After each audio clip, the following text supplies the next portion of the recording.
Olá, tudo bem? Nós voltamos com o Bastidores da Educação, um projeto que começou em janeiro deste ano e veiculamos a cada 15 dias só sobre educação. Nós estamos ao vivo pelo TikTok, também pelo Instagram, com uma nova experiência que nós estamos fazendo. Nós gravamos o programa e esse programa também ele é compartilhado com 6 parceiros em 6 estados.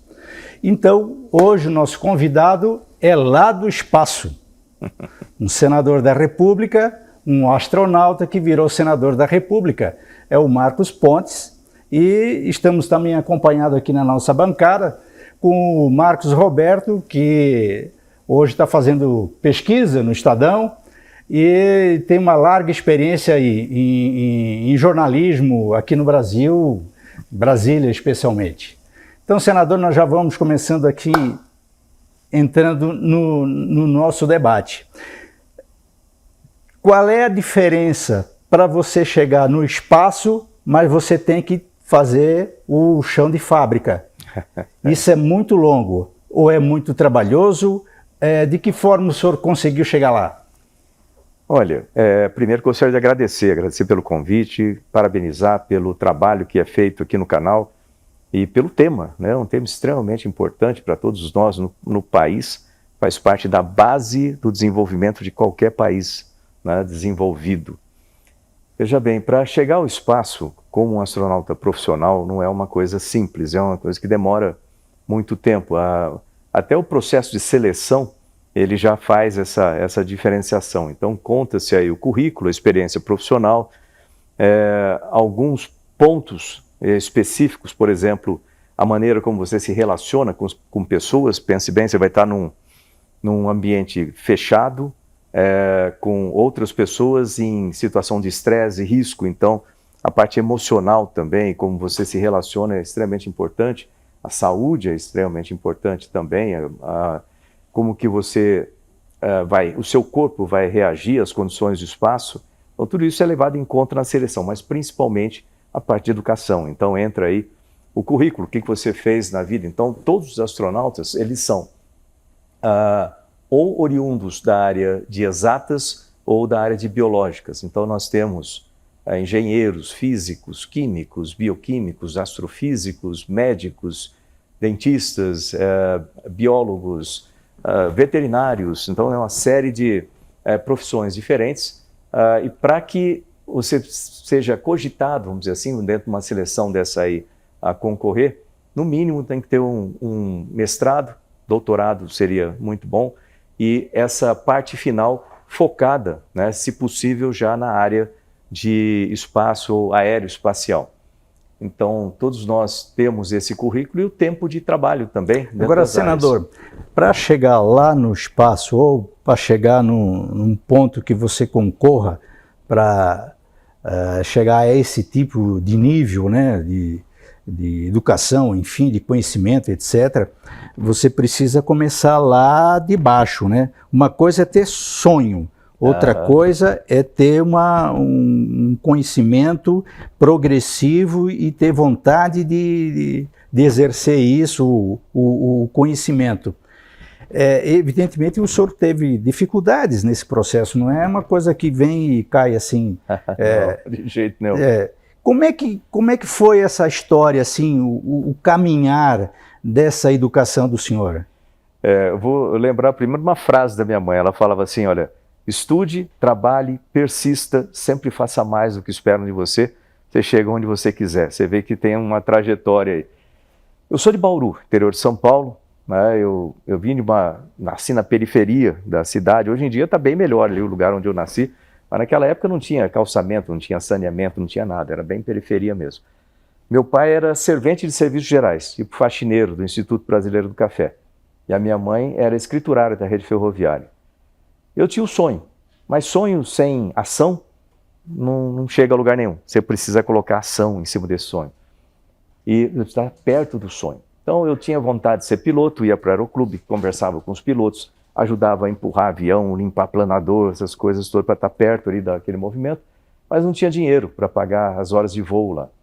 E aí os pilotos de lá falaram para mim, olha, já que você não tem dinheiro para voar aqui, né, custa caro a hora de voo, vai para a Força Aérea. Na Força Aérea você pode voar, você pode ter uma carreira e tudo mais. Mas para entrar na Força Aérea você tem que passar no vestibular. Vestibular difícil da Academia da Força Aérea, tem que estudar bastante. E além disso eu tinha que ajudar em casa. Então quando eu tinha 14 anos eu consegui meu primeiro emprego, que era eletricista aprendiz da Rede Ferroviária Federal, graças a um curso do Senai.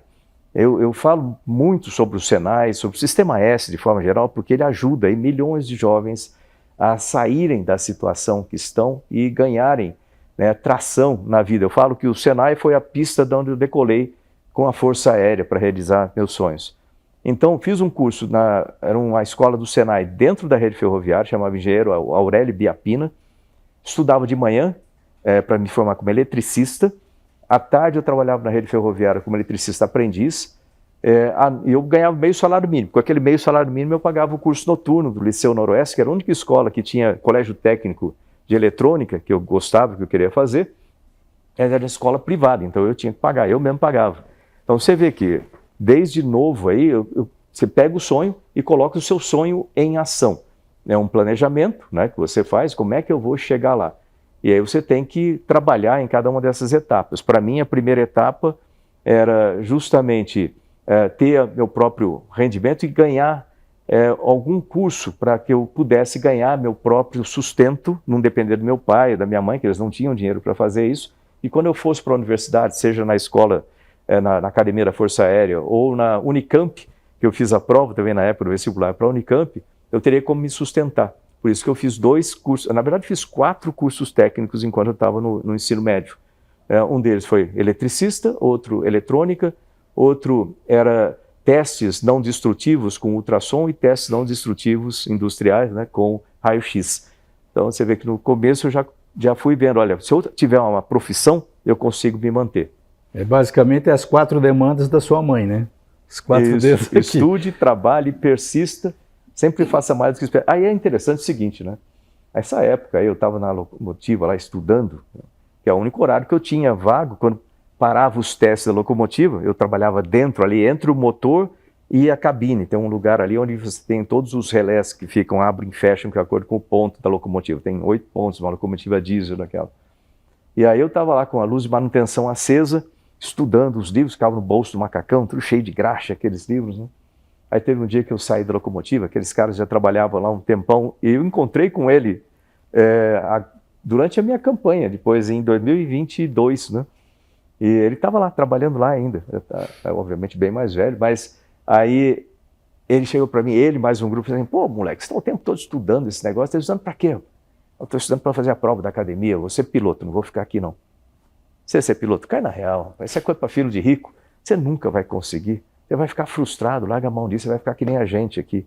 Isso é um ponto importante, sabe, porque as pessoas, elas às vezes não querem, ou às vezes querem te proteger das decepções da vida e acabam te colocando para baixo.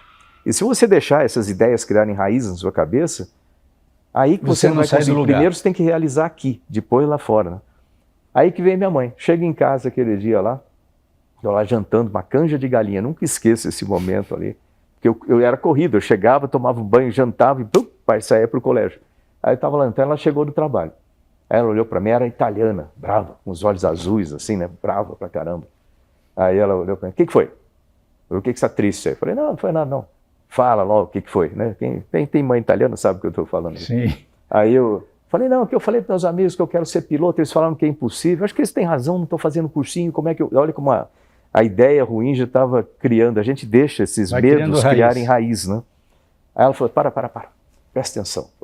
Eles têm a vida deles, eles fazem o que eles quiserem com a vida deles, você tem a sua. E eu te digo mais, foi aí que ela falou isso. Você pode ser tudo o que você quiser na vida, desde que você estude, trabalhe, persista e sempre faça mais do que eu espero de você. Marcos, ela estava certa. Perfeito. Eu vou puxar um pouquinho para a tua questão pessoal também. Você trabalhou na Globo, tal, enfim, mas também teve uma infância difícil ou o colégio que você frequentou já era melhor, já era particular, já tinha algumas vantagens? Não, graças a Deus eu tive uma infância bem mais tranquila que a do senador. Nasci aqui em Brasília, sou dessa primeira geração de brasiliense, costumo chamar de calango, né? E o Calango, ele tem um diferencial do candango.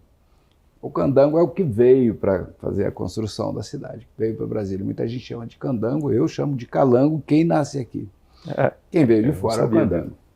É uma posição. Mas eu tive bastante sorte nessa questão, estudei em bons colégios públicos do lado de casa, aqui na Zanorte, e depois fui para escola particular, e sempre estudei escola particular, até concluir o 2º grau, escolas boas, e tive uma facilidade. E circulei por alguns caminhos, fiz economia, administração, direito, e acabei indo para o jornalismo, finalmente me encontrei. Então, Foram várias tentativas ou conclusão? Não, na verdade eu fiz os cursos, todos eles no mínimo 2 anos, e depois de 2 anos já vi que não era aquilo. 2 anos depois de estudando aquele tema, eu vi que não era aquilo que eu queria fazer e acabei depois, no final, fazendo jornalismo. Foi muito bom me encontrar com jornalismo, trabalhei em algumas grandes emissoras, você citou a Rede Globo, inclusive dei uma sorte danada, eu lembro, porque fui das 10 pessoas que conseguiram conversar com o nosso senador quando ele estava lá no espaço. Exatamente. Então hoje foi um encontro muito bacana, eu estava falando com ele aqui agora há pouco, que a gente conversou, e tem um episódio sobre tecnologia, porque depois de astronauta, nosso ministro de Ciência e Tecnologia vem para essa área, e nós temos um colega, Romualdo, e ele da Rádio Eldorado. Agora é Rádio Jornal de Pernambuco. De Pernambuco, um grande jornal. E nós conversamos, ele também foi um dos selecionados, eu estava pela Rede TV e a gente conversou pela Rede TV, uma pergunta direta ao ministro, ao astronauta, ao então astronauta, e o Romualdo também. E quando nós saímos, ministro, isso o senhor não sabe, vou contar para o senhor agora, quando nós saímos da entrevista com o senhor, naquela época já tinha o celular, e o Romualdo tentando falar ao celular, não estava conseguindo, e ele falou, poxa vida, eu consigo falar com o nosso astronauta fora do espaço, lá no espaço, fora do planeta, mas não consigo falar com a minha esposa que está a 2 quarteirões daqui, porque a telefonia... Ele queria contar a história... Ele queria contar, olha, acabei de falar com um astronauta, todos, né? Era um evento nacional, foi um evento nacional. Foi um negócio bacana. Foi sensacional, os brasileiros todos ficaram muito orgulhosos que o senhor foi o nosso primeiro astronauta. E todo mundo, a gente saiu, alguns ligando para a redação, outros ligando, e ele realmente não conseguiu falar ao celular. Falou, poxa, consigo falar com a pessoa lá em cima. Mas isso é uma coisa de tecnologia. Quando o senhor passou aqui agora, recentemente, pelo Ministério da Ciência e Tecnologia, como é que o senhor enxergou essa questão da telefonia hoje, com toda essa tecnologia que a gente desenvolveu de lá para cá? Olha, eu tive a honra também, eu era o ministro de Ciência, Tecnologia e Inovações, mas também o ministro de Comunicações. Então, essa é uma área extremamente importante para o desenvolvimento do país, né? As duas, né? Aliás, só um parênteses aqui, se você observar todos os países desenvolvidos, todos eles, sem exceção, o que eles têm em comum? Não é local geográfico, não é língua, não é, sei lá, religião, qualquer coisa, não. O que eles têm em comum é um investimento consistente, não é um investimento gigante, não é um investimento consistente, inteligente, né? Focado em resultados, de educação focada em resultado, né? Educação com metas, né? E metas reais, né? E não só para fazer estatística, metas reais. Ciência, tecnologia e inovações para transformar ideias em nota fiscal e emprego, né? E um ambiente de negócios favorável para que as empresas possam florescer no país e produzir empregos e assim vai. Todos eles fizeram a mesma coisa.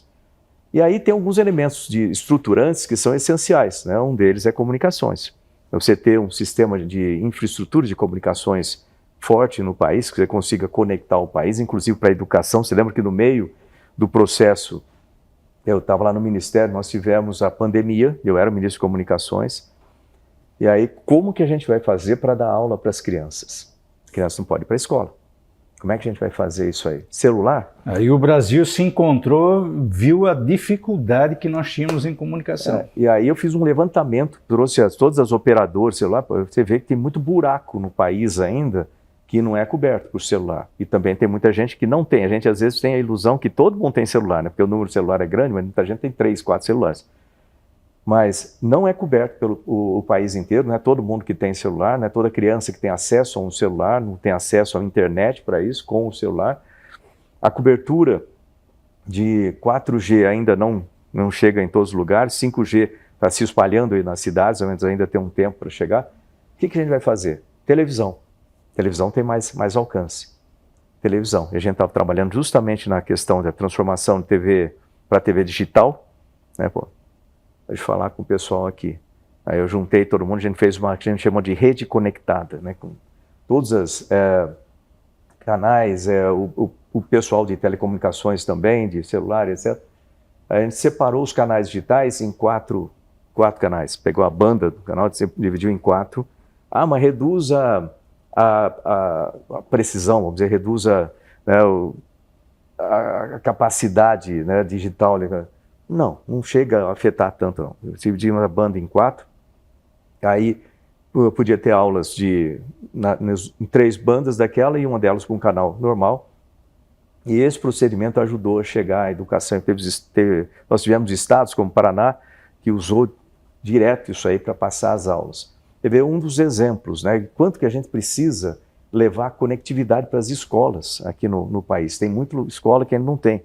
Quando eu entrei no Ministério, nós tínhamos... Hoje ainda, né? Hoje ainda tem esse problema, é um problema sério. Quando eu cheguei no Ministério, nós tínhamos lá o Satélite Geoestacionário de Defesa e Comunicações, o SGDC, né, que foi comprado da França, operado pelo Brasil. Ele fica geoestacionário, significa o quê? Você tem a Terra aqui, o satélite está lá a 37 mil quilômetros, e ele gira, vamos dizer, a órbita dele fica na mesma velocidade com a Terra. Então ela aponta no mesmo lugar o tempo todo. Então aponta para o Brasil, você tem que dar um pequeno tilt nele para pegar Fernando Noronha, né? Mas está ali, ótimo. Tem a capacidade em 2 bandas, banda X e banda K. Na banda X, banda militar, 30% da capacidade do satélite, os outros 70% na banda civil. Com esse, dá para ter 50 mil pontos de conexão, sabe? Anteninhas, 50 mil pontos para receber o sinal do satélite. Sabe quanto que a gente tinha na época? 12. Nossa. 12. O satélite estava já voando... Subutilizado. Subutilizado, estava há 2 anos lá já. Falei, pô, não dá para ser um negócio. Hoje o senhor sabe mais ou menos quando... Quando eu saí do Ministério, fiquei 1 ano e meio, depois passou para o Fábio Faria, né? Quando eu saí já estava com 12 mil pontos conectados. 12 mil. Eu botei uma prioridade em conectar, principalmente escolas em local remoto, escolas rurais. E qual a capacidade para isso hoje? Ele tem... você diz em termos de banda, a banda não é muito larga, vamos dizer assim, eu não lembro exatamente o número, mas dava para a utilização da escola, não da maneira ideal, esse é outro ponto importante, é ver que hoje com outras tecnologias, aí com constelações de satélites, tipo da Starlink e outras que estão entrando no mercado, você consegue um melhor sinal. Ou você reduz o número de antenas e aumenta o sinal, porque você tem uma banda contínua, você tem que dividir em pedacinhos, né? O fato é que a gente conseguiu conectar 12 mil, e hoje em dia eu não sei em que número está, mas ainda existe a necessidade de a gente levar a conectividade para as escolas do Brasil, nas regiões remotas. A gente vive nas cidades grandes, a gente tem a impressão que está todo mundo conectado, né? Não está. Quer ver outro ponto importante que eu descobri na pandemia? UBSs, Unidade Básica de Saúde. Aí o Ministério de Saúde entrou em contato com a gente. Sem conexão com a internet. E falou assim, dá para você ajudar a gente a conectar? Tem 16 mil UBS que não tem conexão. Primeiro que eu tomei um susto. Falei, um susto, como assim, né? Falei, vamos conectar. Aí eu juntei o pessoal das provedoras, né, que são... a gente tem as pequenas provedoras, né, pequenos provedores aí pelo Brasil, que somando todos eles, seria uma empresa maior que todas as grandes empresas provedoras de internet do país, né, para ter uma ideia. Aí trouxe o pessoal, conversamos, eles colocaram de graça, né, durante a pandemia eles mantiveram todas as UBS funcionando gratuitamente. E depois falou assim, olha, depois a gente vê se faz um plano, se não faz, mas agora é emergencial, vamos conectar. Então, quando você precisa, o pessoal ajuda. Esse que fez esse projeto... Só deixa eu dar Marcos, só deixa eu dar um tempo aqui. Eu preciso avisar os internautas que nós estamos aqui com o Bastidores da Educação, porque a gente está ao vivo experimentando pelo Instagram e fazendo pelo TikTok, que é uma rede que entrega muito para a gente. Então, nós precisamos chamar esse internauta que ele faz uma passagem ali. E às vezes ele fica 10, 15 minutos assistindo, sai ou fica no todo. E esse programa também ele é reproduzido em 6 parceiros, são TVs, rádios digitais, portais em 6 estados diferentes. Eu só queria voltar um pouquinho nessa questão da educação, não tanto na tecnologia, mas o Marcos Roberto colocou aqui que ele fez algumas tentativas no ensino superior para se encontrar profissionalmente.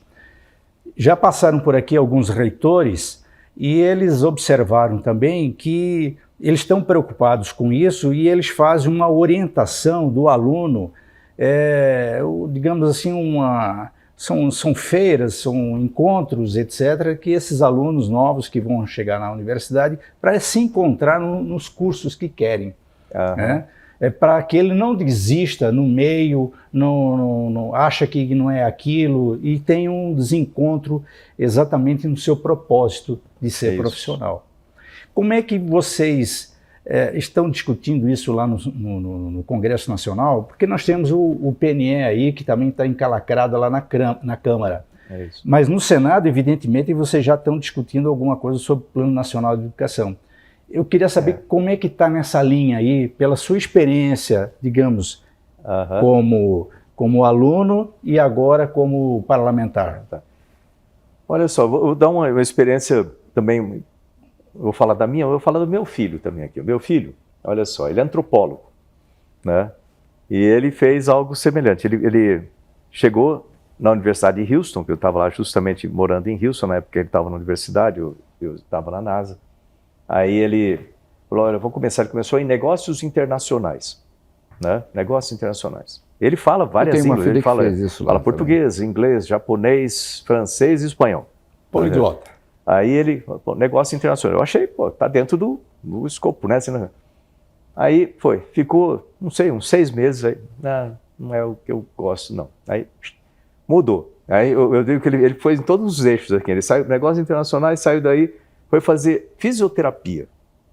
Pô, um negócio, nada a ver uma coisa com a outra assim, né? Me pareceu meio estranho, aí foi para lá. Também não gostou. Aí, finalmente, foi para antropologia e foi até o final. É natural, do ponto de vista que eu vejo, assim, dos jovens terem essa dúvida, né, o que eu vou fazer? Ainda mais hoje, com são muitas chances de conhecer muita coisa, mas também muita chance de distração, né? Então acaba tendo essas dúvidas que vão surgindo, principalmente na adolescência, ali, enquanto está no ensino médio e etc. Uma coisa que eu digo é o seguinte, a vida é longa, dá tempo, é longa. De um certo ponto de vista, ela é curta, de outro ponto, ela é longa, né? Quando você fica velho, ela parece curta, mas quando você é jovem, ela é longa, ainda tem... Você pode fazer muitas coisas diferentes na vida. Veja bem, só agora usando a minha parte. Eu entrei na Academia da Força Aérea para ser piloto, né? Mas durante o curso na Academia da Força Aérea, além de ciências aeronáuticas e pilotagem, logicamente que eu estava ali para ser piloto, eu também, obrigatoriamente, você se forma como bacharel em administração pública. E eu confesso que na época eu detestava isso. Depois eu fui perceber a importância, né, de trabalhar com isso. Aí, bacharel em administração pública e ciências aeronáuticas. Aí saí para a parte operacional, para ser piloto de caça, né, e fui fazer curso. Da minha turma, 10% se formaram e foram para a aviação de caça, não sei se formaram na aviação de caça. Aí resolvi estudar mais, né? Porque na minha cabeça era o seguinte, quanto mais eu souber, quanto mais eu aprender, mais eu vou ter oportunidades e mais eu vou enxergar oportunidades. Porque você sabe mais coisas, de repente você começa a perceber outras coisas que você não perceberia se você não tivesse estudado aquilo. Eu lembro que eu estava no esquadrão em Santa Maria, eu falei assim, pô, eu quero fazer curso de engenharia. Aí fui falar com o comandante, ele falou assim, pô, engenharia? Pô, eu vou te mandar para Nápoles, para voar Mirage, lá supersônico, pô. Você está no topo da aviação de caça, vai fazer engenharia para quê? Eu falei, cara, coronel, eu quero aprender mais, eu quero ver mais coisas, assim, e com isso, né, eu gosto de aprender. Isso é uma coisa que a gente precisa criar, de alguma forma, dentro do sistema de ensino, algo que traga essa motivação para os jovens em aprender, o gosto em aprender coisas novas, curiosidade em aprender. Né? Aí a pergunta para os psicólogos aí, para imaginar como fazer algo assim. Aí ele falou assim, tudo bem, você quer fazer aonde? Eu falei, eu quero fazer lá no ITA, Instituto de Tecnologia Aeronáutica. Ele olhou para mim e falou assim, rapaz, o ITA só tem gênio, você não vai conseguir lá. Eu não sei, eu até brinco, eu acho que eu tenho cara de burro. De novo a conversa empurrando para baixo. Eu falei, pô, posso tentar? Ele, pode, faz o vestibular lá, se você entrar, você passar, você entra, né? Eu falei, tá bom. Eu fiz o vestibular do ITA, é diferente, é um vestibular meio difícil, na época tinha desenho, inclusive, eu nem sei se tem ele, mas tinha desenho. Aí fiz lá, entrei no ITA. Aí veio um ponto interessante também para a educação. Desculpa, eu estou divergindo um pouco, tudo bem, o senhor tem... Um ponto importante na questão da formação do indivíduo, né? Que é o seguinte, você tem que perceber aquilo que você é bom, né? Que você tem aptidão para fazer. Por exemplo, tem gente que gosta de matemática, eu gosto de matemática, para mim as coisas fazem sentido na minha cabeça. Tem outros que, por outro lado, eu detestava química, né? Eu nunca gostei de química. Em português eu tive que me esforçar e passei a gostar. No momento que você passa a gostar, você aprende bem mais aquilo lá, né? E aí eu percebia que tinha algumas matérias ali que eu não tinha, tipo química era uma delas. Então, você tem que se esforçar naquilo que você tem mais dificuldade, né? Lembro que eu comprei um livro do Russell, que era um livro de engenharia química. Estudei aquele livro de cabo a rabo para poder fazer a prova do ITA. Eu lembrava até da página onde estava. Pois, se tiver tempo, eu dou até uma dicasinha para quem está assistindo, para os jovens que querem fazer vestibular ou querem fazer alguma coisa assim, como que eu estudei na vida. Porque química, física, matemática é um drama. E sempre a maneira, tem uma metodologia para estudar e sempre funcionou bem para mim, né?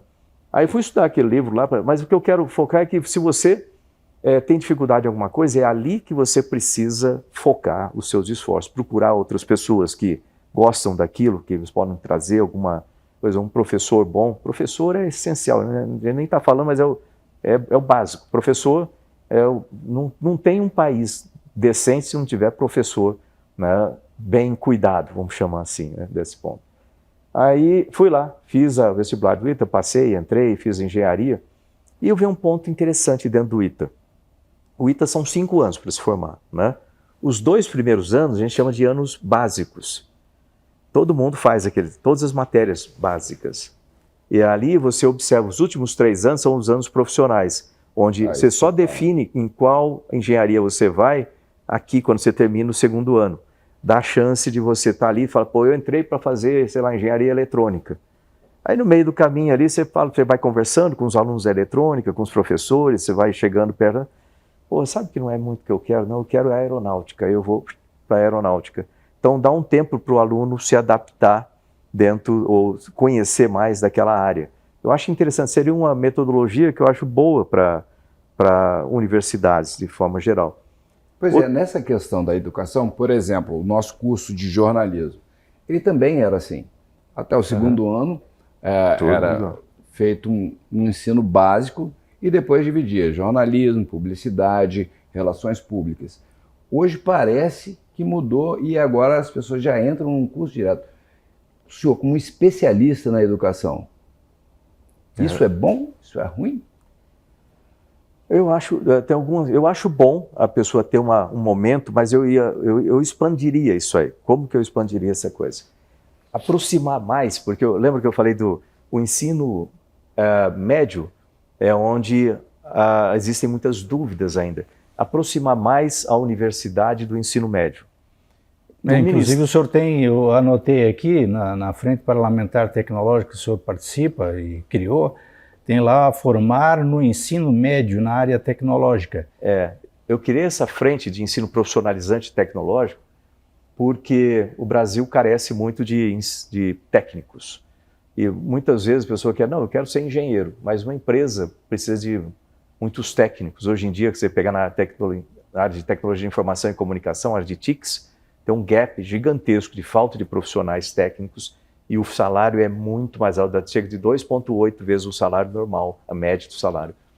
Então, você dá chance a jovens, principalmente voltando ao meu passado lá da periferia, a terem cursos gratuitos. A gente tinha no Ministério, chamava Brasil Futuro, que tinha um sloganzinho, o futuro do trabalho, o trabalho do futuro. E em conexão com empresas como Microsoft, Google, Amazon, etc., te dava mais de 70 mil vagas para jovens no Brasil inteiro, e o Ministério mantém isso com a Luciana lá, essas vagas para jovens fazerem curso de 3 meses até 1 ano, para terem a certificação, eles já entram como técnicos nessas empresas, podem trabalhar no Brasil ou fora do Brasil, mas trazendo salário para cá. E isso muda a vida das famílias também, muda a autoestima, a autoconfiança desses jovens. Isso é só um exemplo de como o ensino médio mudou a minha vida e pode mudar a vida de milhares de jovens. Por isso que eu criei essa frente. É uma frente suprapartidária, importante isso aí, porque, você vê, eu sou o presidente e o vice-presidente é o Paulo Paim, do PT. E daí? É assim mesmo que tem que ser, tem que juntar todo mundo em prol de uma coisa importante para o país, né? Então, voltando nessa conexão da universidade com o ensino médio, tinha um programa que nós colocamos também no Ministério, que era Ciência na Escola, que era levar alunos de ensino fundamental e médio para dentro dos laboratórios, nas universidades e nos centros de pesquisa, levar pesquisadores, né, das universidades, dos centros de pesquisa para dentro das escolas, criar essa interface de forma que os alunos já comecem a ter uma visão clara daquela matéria, que é só no quadro, né, ali parece tão distante, né, quando começa a falar daquilo, com o pesquisador que está trabalhando. Pô, biologia, tem um cara que está trabalhando com biologia lá, biotecnologia, o cara que está fazendo vacina, fala com os alunos lá, que lá começa a despertar. Pô, sabe que é isso que eu gosto? Aí, naturalmente, eles vão se aproximando daqueles profissionais que eles gostam mais, das áreas que eles gostam mais, e com isso já facilita a escolha da carreira e a manutenção do jovem, porque, de certa forma, quanto antes entrar no mercado de trabalho, principalmente quem tem menos recursos, é melhor. Você consegue ganhar dinheiro antes, né? Então, esse é um ponto importantíssimo, fazer essa junção, trazer mais a universidade para perto do ensino médio e o ensino médio para dentro da universidade, que você tem uma visão maior. E também outro ponto importantíssimo aí a ver é a flexibilidade, ou a necessidade de adaptação rápida dos cursos de formação. A universidade é meio lenta, principalmente a universidade pública, ela é lenta para mudar os currículos. Tem a congregação, né, que tem que ajustar, aprovar os currículos, tal. Ela é lenta em mudar o currículo, mas a tecnologia ela cresce exponencialmente. A educação ela vai como uma reta aqui, e então ela com pouca, ou é uma exponencial de muito baixo grau, de forma que você vai ter um gap crescente aqui entre o conhecimento que o aluno tem no momento que ele se forma e a necessidade do mercado em termos de tecnologia, porque a tecnologia já evoluiu, né? Quer dizer, então, nós temos, só usando o termo aí, um vácuo. Um vácuo, muita gente tem que aumentar. Ou seja, os currículos das universidades e a infraestrutura de laboratórios, etc., elas têm que rapidamente se adaptar, inclusive novos cursos, né? Bom, por exemplo, uma engenharia de transformação digital ou uma engenharia de inteligência artificial, um curso de inteligência artificial no meu superior.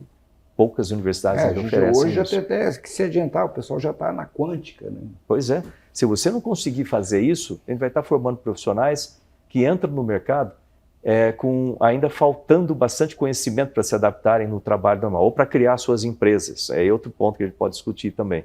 E aí vem a política, que é o mais lento de todos, né? Aí você tem, então, tecnologia, educação, e aqui está o tal do PNE no Congresso.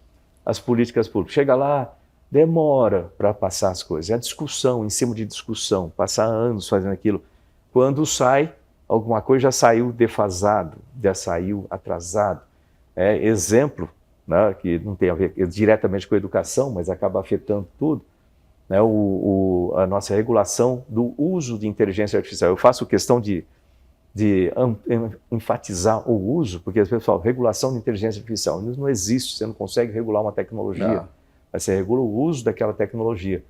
Mas ela está saindo, ela agora está na Câmara, eu era o vice-presidente ali no no Senado, mas não está bom ainda. Aquilo lá precisa ser melhorado, e muito melhorado, porque da maneira como está, vai dificultar o desenvolvimento de inteligência artificial no país, em termos de desenvolvimento dos modelos de inteligência artificial que o Brasil tem que desenvolver. O Ministério de Ciência e Tecnologia está correto em colocar o plano, eu que estou avaliando esse plano, o Plano Nacional de Inteligência Artificial, que é feito em conjunto com a estratégia de inteligência artificial, que eu, quando estava no Ministério, que lancei, que está desatualizado, tem que atualizar.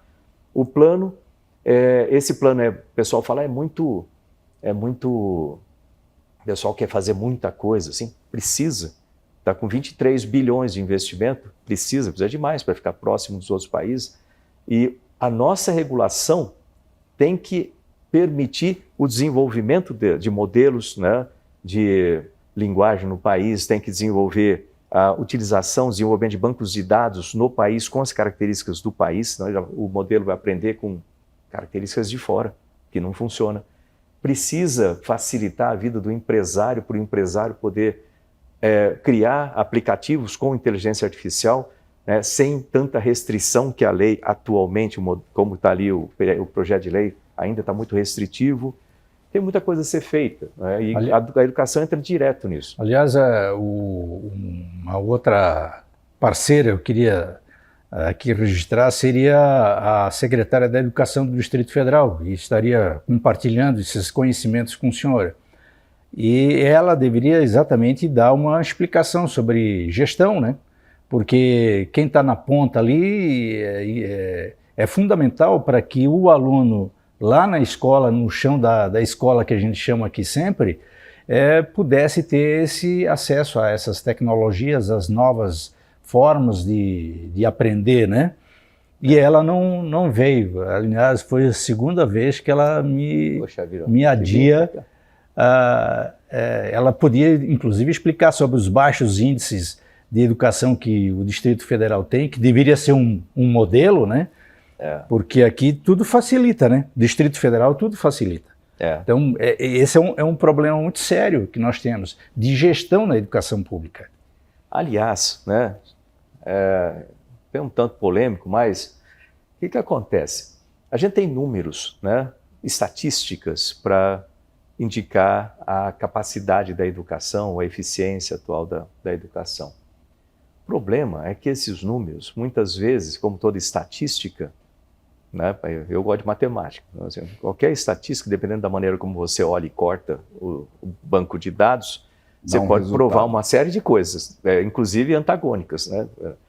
Mas o que acontece? Você coloca assim, vamos fazer um sistema, eu quero demonstrar que, vamos criar um estado genérico, né, o estado A, eu quero demonstrar que o meu estado A, ele é um estado que todas as crianças estão na escola e todos estão evoluindo, né, nos cursos na escola.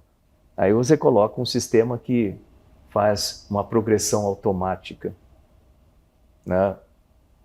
Tem que ver a validade desse índice. O que eu quero é todas as crianças na escola, mas eu também quero que todas as crianças aprendam. E elas saiam da escola qualificadas para encarar a vida, o mercado. Tem que ver isso também, que tem um mercado de trabalho e tem a vida, né? E aquilo faz uma construção pessoal para cada um, né? Exato.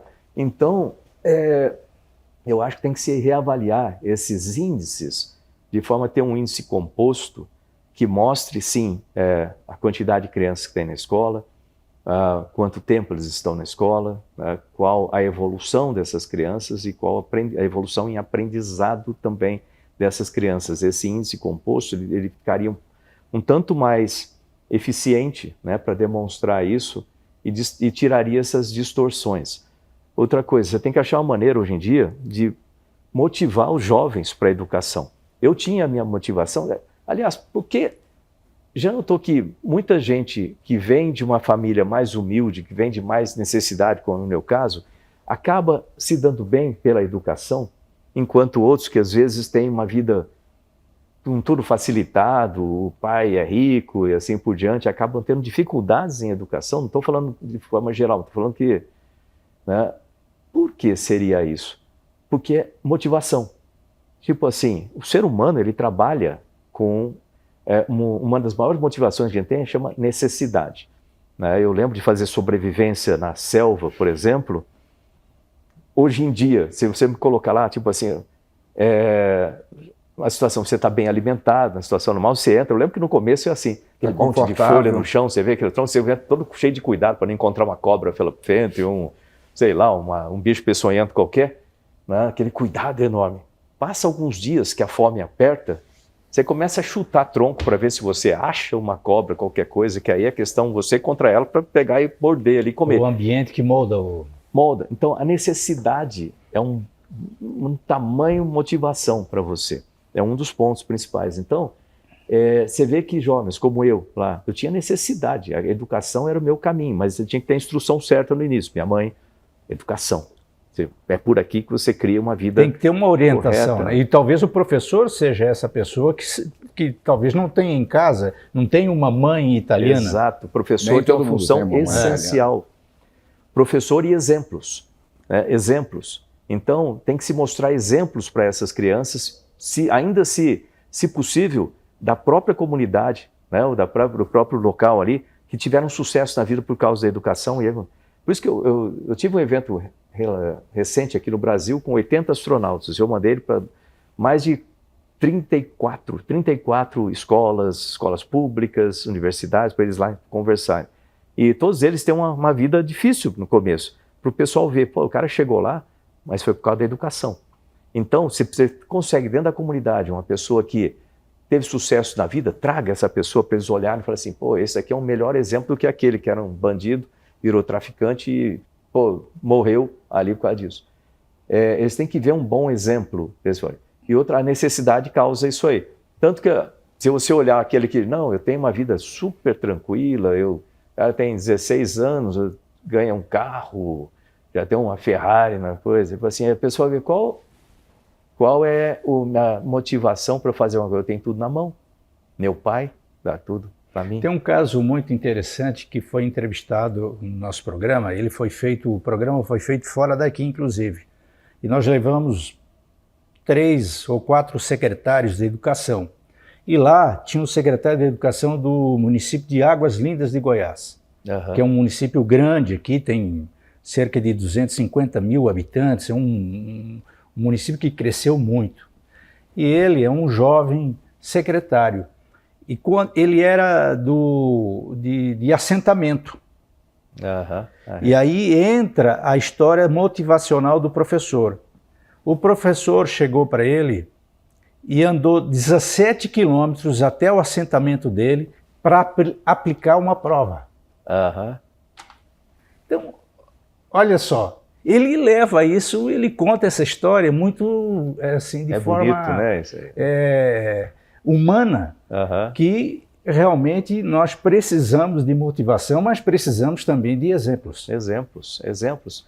Você quer ver outra coisa? Como que um professor faz diferença? Tem uma escola, tem um município, acho que é do Pará, ou Piauí, que no ministério lá eu tinha 62 Olimpíadas Científicas que eu incentivava, promovia. Tinha uma secretaria para promoção e popularização da ciência.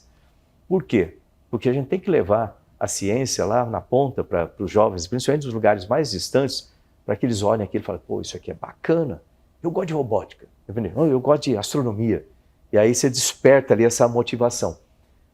Aí tem as Olimpíadas tradicionais de matemática, física. A Olimpíada de Matemática também é um sucesso, o Ministério também apoia essa Olimpíada. E eles contam uma história nessa Olimpíada, eu vou chamar uma cidade genérica, porque eu não lembro o nome exatamente. Um professor naquela cidade pequenininha, basicamente era trabalho agrícola, as crianças iam para ter só o básico na escola e depois trabalha na agricultura ali, ou ficava no sinal vendendo bala, essas coisas assim do tipo. Um professor resolveu falar assim, eu vou treinar os alunos aqui para a Olimpíada de Matemática. A escola não tinha condições, ele dava aula embaixo de cajueiro lá e começou a treinar alguns alunos. No começo ele não teve sucesso, vamos dizer assim, não conseguiram chegar muito alto na Olimpíada, mas ele aprendeu. E outros professores, outros coordenadores começaram a passar informação e essa troca de informações, ele começou a ter mais sucesso com aqueles alunos. De repente, alguns alunos daquele lá começaram a ser primeiro lugar, medalha de ouro aqui, medalha de ouro fora do Brasil. E esses alunos começaram a voltar para lá e falar, pô, eu estava que nem você aqui. Lá no Piauí. Mas eu Mas eu mudei de vida graças a isso aqui. Os pais começaram a notar também e começaram a colocar, em vez de deixar o seu filho ali fazendo aquilo, não, eu me sacrifico mais, mas meu filho vai estudar aí. E aí começou a mudar a história da cidade por causa de um professor. Olha como faz diferença. Então, esse tipo de coisa a gente tem que incentivar Brasil afora, né? Porque tem muitos casos, né, de dificuldade por aí. Outra coisa, também, eu estou lembrando muito do Ministério, porque eu tinha uma série de programas lá ligados à educação. A gente tinha um programa que a gente tinha lá o Bolsa, chamado Bolsa Família agora, tinha um outro nome, Auxílio Brasil naquela época. Então, eu falei o seguinte, peguei o CNPq, né? O CNPq tem bolsas de iniciação científica, né, que na época era R$100, hoje está R$300, é uma bolsa de iniciação científica.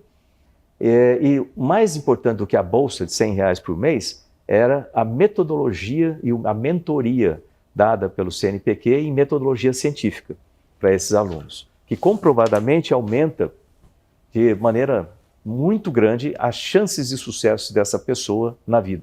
Isso para o ensino médio? No ensino fundamental e médio. Aí, fundamental também? Fundamental também. Fundamental 2. Né?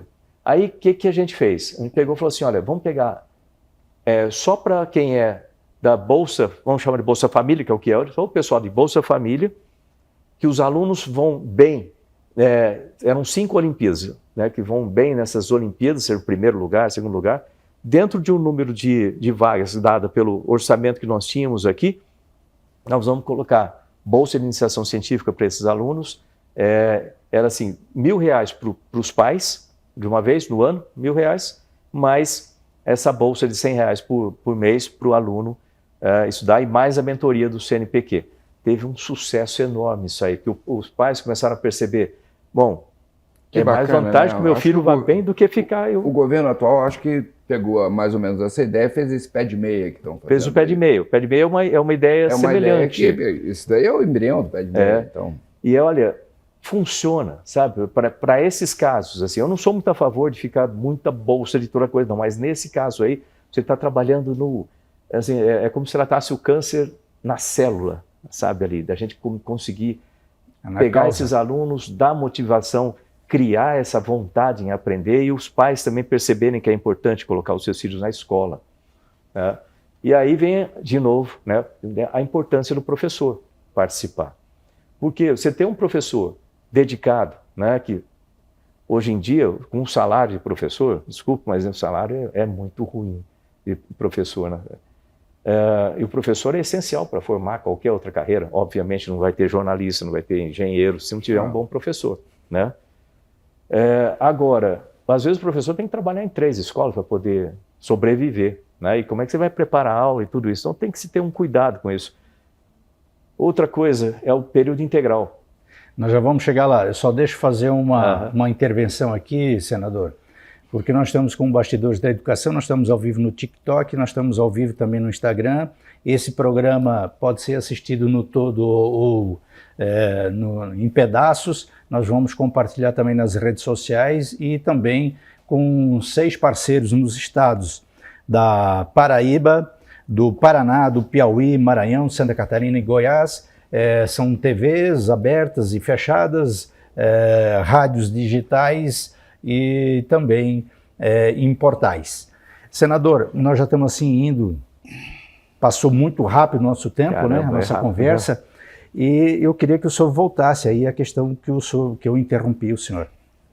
Então, eu ia falar com relação a como que a gente faz com o período integral, né? Eu sei que é difícil em termos de infraestrutura, a escola tem que ter uma infraestrutura basicamente dobrada, mas é essencial por várias razões. Primeiro, que você mantém os jovens, as crianças e os jovens, principalmente, com mais segurança por mais tempo, né? Porque eu sei bem como é que é você sair da escola, você chega onde você mora, você vai achar um monte de coisa ruim lá. Outra coisa o que a gente coloca nesse período, né? Porque nós temos as matérias que são básicas, vamos dizer assim, que todo cidadão precisa saber, né? Português, matemática, né? Ciências de várias, né, partes da ciência, história, geografia, aquelas que a gente está acostumado no currículo normal. Mas tem que lembrar que o mundo tem, a tecnologia evolui, o mundo evolui de uma forma nova. Então a gente tem outros conhecimentos, outras competências que precisam ser colocadas. E a gente pode utilizar esse período integral para trazer, eu vou chamar de conhecimento para a vida. Né? Que precisa saber coisas básicas, mais importantes. Por exemplo, como é que funciona um sistema bancário, como é que você vai trabalhar com isso. Educação financeira já está na base, mas é importante ressaltar isso aí. A própria, como cuidar do seu corpo, lembrar que a gente acabou de ver uma pandemia, e a gente sabe a necessidade que tem disso e se raciocinar com isso. As questões de empreendedorismo também, é importante que os jovens já comecem a pensar nisso desde cultura, enfim, né? E tem muito tempo para poder fazer isso aí. E o cérebro também não funciona só de um jeito, né? Ele funciona de uma forma bem mais ampliada, né? Tem, e nós precisamos dar as ferramentas básicas para esses jovens começarem a raciocinar sobre como é que eu quero fazer. Isso ajuda naquela questão que a gente estava falando de decidir a carreira no futuro. Se você começa já desde pequenininho, já ter essas instruções, começa, entre aspas, a abrir a sua cabeça para as possibilidades. Aí vem trazer a ciência e a tecnologia para dentro da escola, um laboratório, não precisa ser um laboratório super complexo, um laboratório simples que consiga demonstrar coisas interessantes para eles desde o começo e eles consigam ver a sua vida no futuro. Essa é uma projeção muito interessante, sabe? A gente falou de sonho aqui no começo, né? Mas é importante que o jovem se veja no sonho, a visão de futuro, como você profissional de uma certa área ou desenvolvendo uma certa empresa numa certa área. Então, tudo isso dá para se fazer com as ferramentas que a gente tem atualmente. E a inteligência artificial, aí vem um tema que a gente vai... Pena que está no final, mas então, a inteligência artificial, ela é uma ferramenta magnífica para ajudar na educação, né, em termos... Vamos colocar lá na frente. Imagina o seguinte, um sistema no qual... Competência, você tem 3 áreas, certo? Você tem conhecimento, você tem habilidades, você tem atitude, né? O conhecimento, você consegue com livros, você consegue com... Habilidades, você vai ter que treinar alguma coisa. Por exemplo, eu tenho conhecimento, eu conheço avião, eu conheço todo o avião, conheço como é que ele funciona, conheço meteorologia, conheço motor, mas até que eu entre no avião e comece a pilotar, não tem como me tornar piloto. Aí você tem que ter a atitude correta, né, para segurança de voo, a atitude adequada para piloto, né, para cuidar do seu corpo, etc. Mas você tem atitude. Então, essas 3 coisas vão juntas. Para a gente colocar essas competências nas crianças, a parte de habilidade é essencial que você tenha meios ali naquela infraestrutura da escola de poder fornecer habilidades para essas crianças se desenvolverem de acordo com a idade, né, dentro dessas competências. A atitude vem muito dos professores, e vem muito da relação professores com pais para que não acabe na escola, a educação continue em casa também para ter a atitude correta. E o conhecimento, a inteligência artificial pode fazer isso de uma forma... A criança gosta muito de jogos, certo? Né? Aliás, todo mundo gosta, né? Infelizmente tem muito jogo que é porcaria aí, que acaba prejudicando a vida da pessoa no tempo geral, essas bets e tudo assim, mas imagine que você tenha uma inteligência artificial capaz de transformar a educação, que hoje em dia é standard para todo mundo, inclusive muitas vezes é trazido para a mediocridade o nível de conhecimento, em vez de levar para cima, né? Nivela por baixo, a gente tem que nivelar para cima, mas todo mundo recebe a mesma matéria, o mesmo conteúdo e espera-se que tenha uma eficiência ou dentro daquilo ali. Você vai aprender matemática, exatamente o que eu aprender matemática, você gosta de matemática, eu não, eu gosto de artes, e eu tenho que passar na minha prova que você está passando. É um negócio estranho isso aí. Imagine que essa inteligência seja capaz, através de uma gamificação, de entender quais são os pontos fracos, os pontos fortes, os talentos das crianças, e toda criança tem talento, para fortalecer esses talentos e ajustar, trazer os pontos fracos até o necessário para o cidadão, né, viver naquilo lá. Tipo assim, você já usou química orgânica para alguma coisa? Eu confesso que eu não, né? Então, tipo assim, para que eu vou ter que estudar até o limite de química orgânica? Tem um limite aqui, acabou. A partir dali eu não preciso mais daquilo. Mas suponha que seja um músico muito bom, eu tenho que ampliar aquilo lá. Então, um sistema capaz de ampliar os talentos e nivelar as coisas que são necessárias a um ponto necessário, né, para a sobrevivência do cidadão, né? Agora, tem que se levar... Sobre a inteligência artificial, teve aqui o reitor do Centro Universitário ESB, Luiz Cláudio Costa, ele é um especialista nessa área e ele chegou a prever assim, olha, daqui a 10 anos a universidade não será mais a mesma não. O professor não será mais o mesmo, ele será um design do conhecimento. Concordo. Né? Aí que...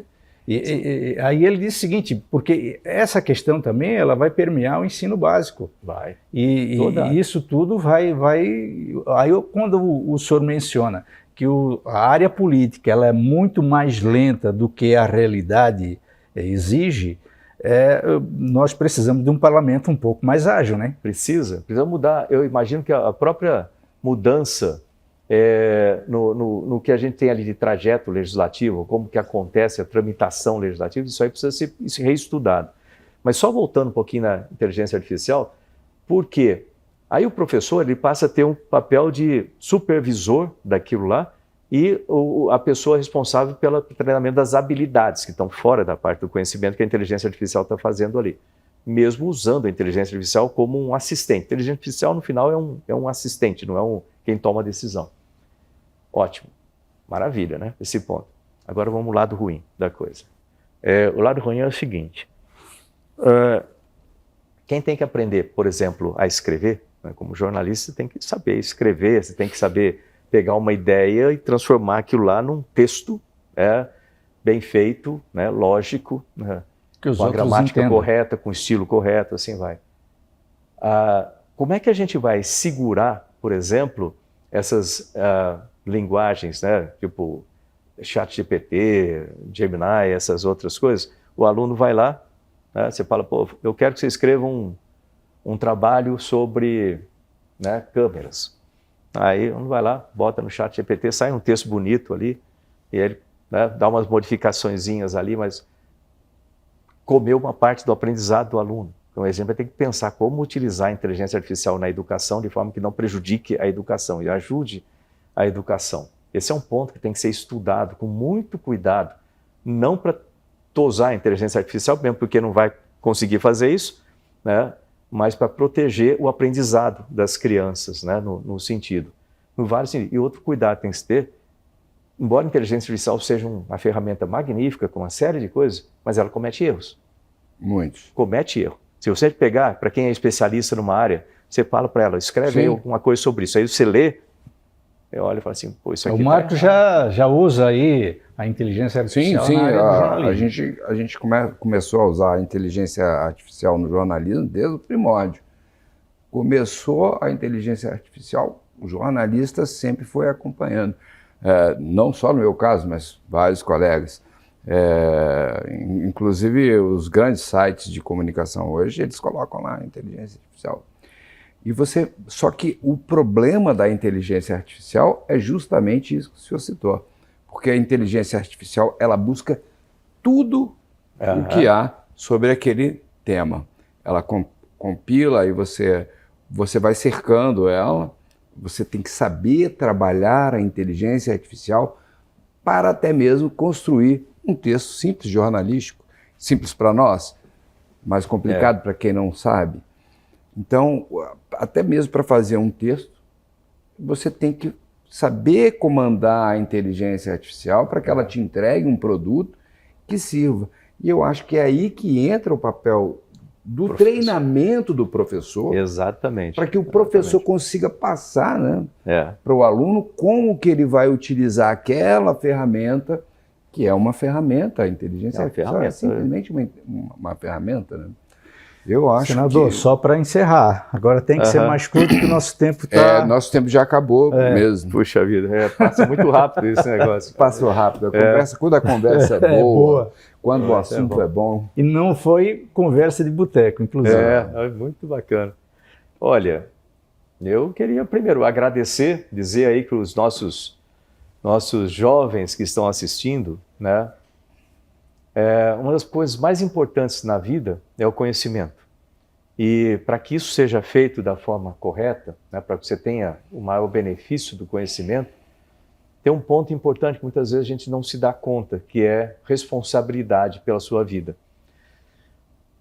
Não é muito falado isso, mas de certa forma a sociedade é assim. A gente nasce com os pais cuidando da gente, tomando conta das coisas todas, na segurança, né, na alimentação, no começo, tudo dependente. Você vai vestir o que o pai ou sua mãe falou para você vestir. Você vai para a escola na hora que o pai falou para você ir para a escola. Né? Você volta, você vai fazer aquilo que... Existe uma tendência do adulto, né, ficar com aquela ideia de que tem alguém que é responsável por ele o tempo todo. Mas não tem. Cada um de nós é responsável pela sua vida, pelo resultado que você tem na vida, pelo sucesso ou fracasso, é tudo das suas decisões. E às vezes eu vejo, principalmente na adolescência, onde está nessa mudança, né, de criança para adulto, o jovem ainda acha que vai ter alguém responsável por ele. E aí, quando faz algum erro, tem sempre procurar algum culpado, né? Tem que ser o fulano culpado ou o ciclano culpado. Aí você vê muitos adultos, muitas vezes velhos, com cabelo branco, ainda desse negócio. Sempre tem alguém culpado, mas não eu. Então, eu diria assim para os jovens, ter conhecimento, buscar conhecimento, lembrar daquelas coisas que minha mãe falava, estude, trabalhe, persista, sempre faça mais do que esperam de você.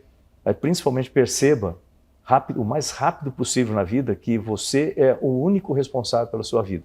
Mais ninguém. Não é o pai, não é a mãe, não é a esposa, não é a outra pessoa lá, que você sempre aponta o dedo para... A pessoa aponta o dedo para dizer que é culpado. Você nota uma pessoa de sucesso, você observa uma pessoa de sucesso, né, logo de cara, dependendo de quanta responsabilidade ela assume. Eu sou responsável por isso. Não deu certo, eu fui responsável e eu vou tomar a providência para melhorar da próxima vez. Ótimo conselho, senador. Nós fechamos aqui o Bastidores da Educação. Ele é um programa que só fala sobre educação. Esperamos voltar aí em 2026 com novas propostas, novos personagens, voltando com pessoas que acrescentaram aqui o nosso conhecimento. Agradecemos você que está aí no TikTok, que está no Instagram, que posteriormente vai estar nas redes sociais. E é isso, agradecemos aqui, além da pessoa que está assistindo, vai assistir, o senador astronauta Marcos Pontes e também o seu xará aqui, Marcos Roberto da Silva, que foi jornalista, que ajudou aqui na nossa bancada. Muito obrigado para você.